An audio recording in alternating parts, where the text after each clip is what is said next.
Bismillahirrahmanirrahim. Assalamualaikum warahmatullahi wabarakatuh. Sampurasun. Bapak Ibu yang saya hormati, yang pertama barangkali cara kerja saya itu tidak konseptual seperti Pak Sekda yang dokter. Saya bekerja berdasarkan apa yang dirasakan oleh hati saya dan kemudian cepat melakukan eksekusi, dan itu saya lakukan dulu ketika jadi bupati. Pertama saya maaf saya belum menjabat ya, tetapi saya ingin sebelum menjabat ini saya membuat jalan yang terbuka agar ketika sudah dilantik saya tinggal mengeksekusi, dan sudah terjadi sebenarnya sudah lama berjalan. Yang pertama, saya termasuk orang yang tegas, saya orang yang mengikuti ajaran leluhur, saudara. Ajaran leluhur itu ajaran karuhun. Ajaran karuhun itu ajaran apa? Ajaran kemanusiaan, ajaran ketuhanan, ajaran nilai-nilai yang mengajarkan tentang manusia, yang dia harus baik dengan alam, baik dengan sesama manusia. Dan manusia yang memiliki ketuhanan yang sempurna adalah manusia yang sempurna hubungan dengan alamnya, dan manusia yang sempurna hubungan dengan manusia. Itu ya, perspektif ini yang saya pakai untuk membangun apa sih dalam generasi ke depan. Saya ingin membangun satu literasi dalam pikiran orang Indonesia, pikiran orang Jawa Barat, bahwa mereka punya leluhur yang punya peradaban tinggi. Yang menjadi problem adalah hidup kita selama ini tidak pernah mau belajar pada mereka. Nah, saya ingin membangun kesadaran bahwa beragama itu adalah sikap kita untuk menjunjung tinggi, menghormati alam semesta ini, dan sikap kita untuk menjunjung tinggi kemanusiaan. Itulah sikap beragama. Nah, inilah yang ingin dibangun dalam frame pendidikan Jawa Barat Istimewa. Nah, sehingga perspektif agama itu menjadi perspektif universal, bukan perspektif akademis.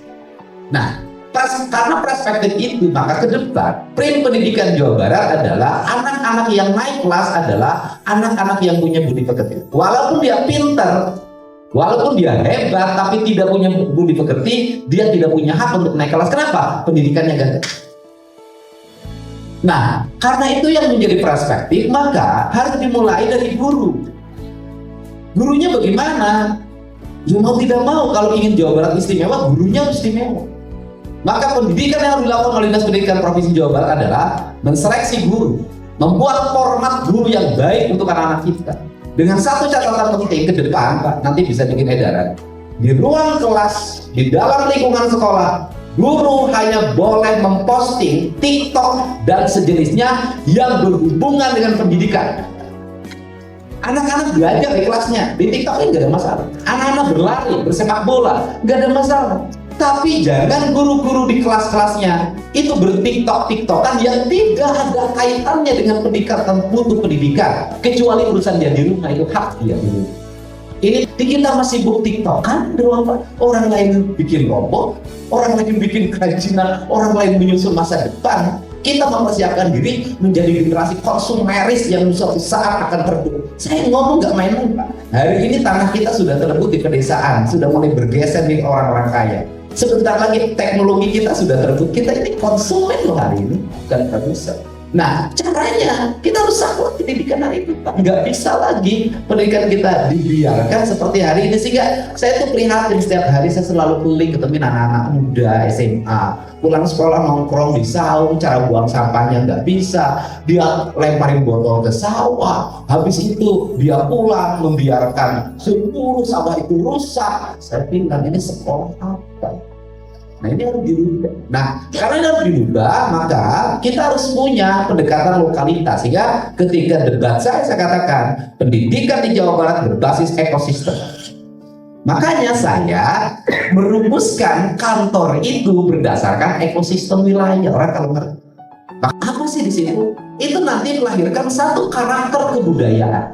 Dua karakter ya dengan Betawi. Dari dua karakter kebudayaan itu nanti melahirkan produktivitas publik. Pertaniannya sistemnya apa, arsitekturnya apa, kemudian seninya apa, kemudian fashionnya seperti apa, makanannya seperti apa. Itu jadi rumusan itu, dan itu menjadi sistem di sekolah nanti. Sekolah yang berbasis pertanian, anak-anaknya harus turun ke pertanian. Sekolah yang dekat industri, anak-anaknya harus ngerti dan menguasai industri yang ada di situ. Sekolah yang dekat laut, anak-anaknya harus menguasai teknologi kelautan. hutan. Sekolah anak-anak gunung, dia harus mampu merawat dan menjaga gunung, karbonnya, sumber mata airnya, dan membuat landscape gunungnya tertata, melahirkan industri pariwisata. Ini harapan saya, sehingga nanti ke depan sistem sekolah yang dibangun oleh provinsi, desain arsitekturnya harus dirumuskan secara baik oleh tim ahli. Gak boleh ruang-ruang kelas anak kita dibuat oleh kontraktor sembarangan, dibuat dalam rencana sembarangan. Gak boleh. Kenapa? Kita lagi mempersiapkan generasi beradab. Siapa yang mengajarkan ini? Pak Prabowo.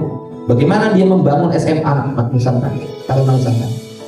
Ruang kelas di rumusan gak apa-apa mahal juga. Yang penting di ruang kelasnya dilengkapi oleh toilet, jendela yang terbuka terbuat dari bambu. Nanti seluruh meja ini akan bambu, Pak. Saya sudah punya percontohannya. Kemudian tinggi ruang kelasnya disesuaikan dengan udaranya, dengan wilayahnya. Di daerah dataran rendah, bangunannya harus tinggi agar anak-anak tidak panas di luar. Sekolah tidak boleh dekat di jalan raya. Beresiko, berisik, kecelakaan. Dia harus mundur ke dalam, dan dia harus punya halaman luas, dan dia harus dilingkari oleh pepohonan yang mencerminkan peradaban manusia. Sekolah itu harus menjadi tempat di mana anak-anak kita enggan pulang karena betah di sekolah. Ini yang print, ini print pertama. Kemudian yang kedua adalah bagaimana kita merespon publik. Hari ini misalnya ada keributan di Kerawang, di Cikampek, anak-anak nggak bisa ikut seleksi perguruan tinggi negeri. Kelalaian apa? Selesaikan, nggak boleh lagi muncul. Kalau PTD-nya kerja, gerak. Kalau kepala sekolahnya bisa ambil keputusan, berhentikan. Itu cara kerja. Jangan malu, Pak, muncul keluar anak demo. Malu pemerintah ini kayak nggak kerja. Ini yang kedua. Kemudian yang ketiga, ini ijazah. Bagi saya ijazah itu urusan agama. Ini persis kezaliman yang dilakukan ketika orang masuk ke rumah sakit melahirkan, bayinya ditahan. Persis.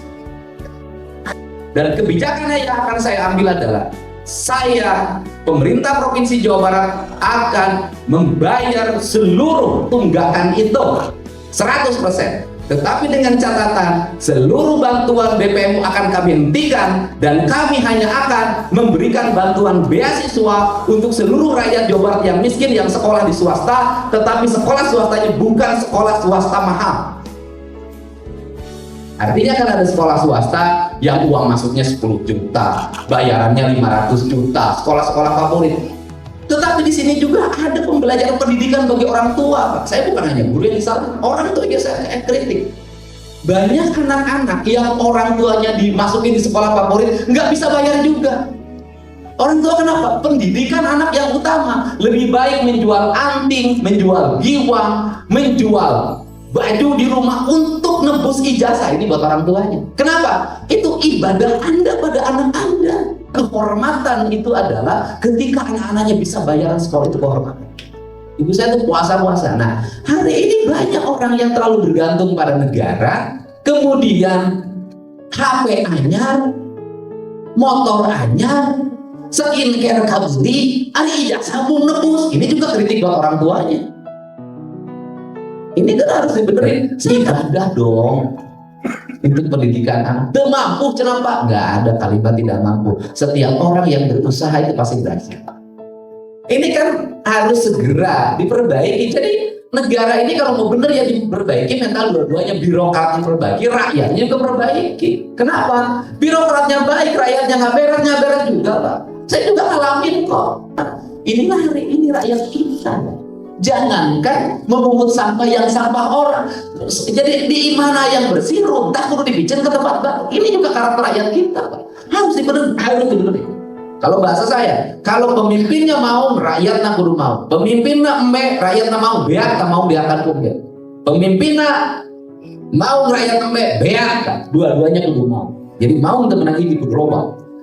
Nah, ini cara ya. Jadi saya marah pada kedua-duanya, juga saya marah pada orang tuanya yang masih, saya katakan, saya marah pada orang tuanya yang masih punya kemampuan untuk membayar di sekolah swasta tapi tidak mau bayar, yang masih punya kemampuan. Gitu loh. Tapi ya kalau yang sangat tidak punya mampu ya kita juga nggak ada masalah. Jadi ruang kelas bikin standar Pak. Kalau sekarang 300 juta, saya minta 350 atau 400. Ada toiletnya, ruangannya bagus, kayunya yang terbaik, bangunannya yang terbaik. Bila perlu dibikin batu bata kayak SMA Nusantara. Semuanya tertata rapi. Saya ingin bangunan yang paling hebat adalah bangunan sekolah.